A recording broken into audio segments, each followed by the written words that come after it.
Chapter. The Princess and the Goblin, by George Macdonald. Chapter 24.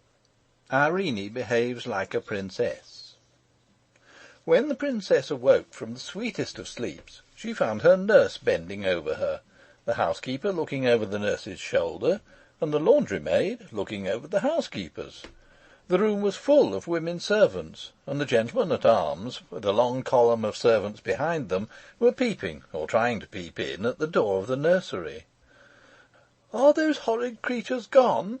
asked the princess, remembering first what had terrified her in the morning. "You naughty, naughty little princess!" cried Looty. Her face was very pale, with red streaks in it, and she looked as if she were going to shake her, but Irene said nothing, only waited to hear what should come next. "How could you get under the clothes like that, and make us all fancy you were lost?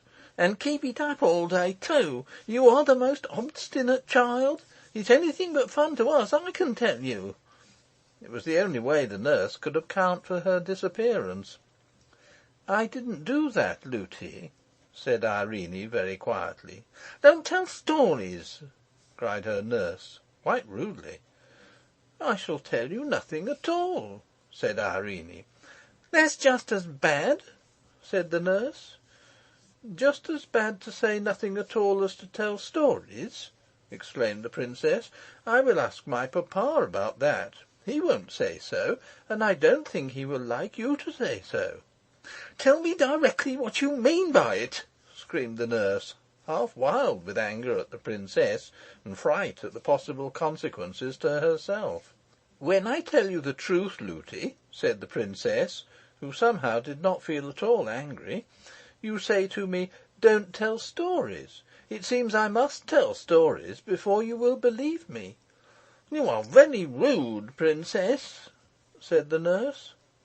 "You are so rude, Looty, that I will not speak to you again until you are sorry.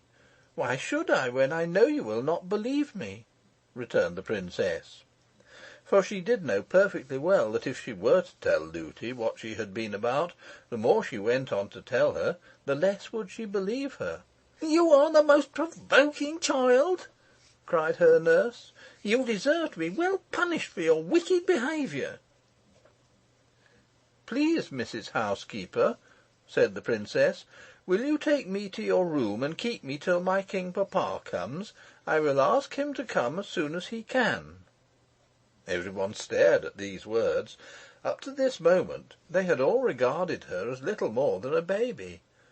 But the housekeeper was afraid of the nurse, and sought to patch matters up, saying, "I'm sure, princess, nursie did not mean to be rude to you."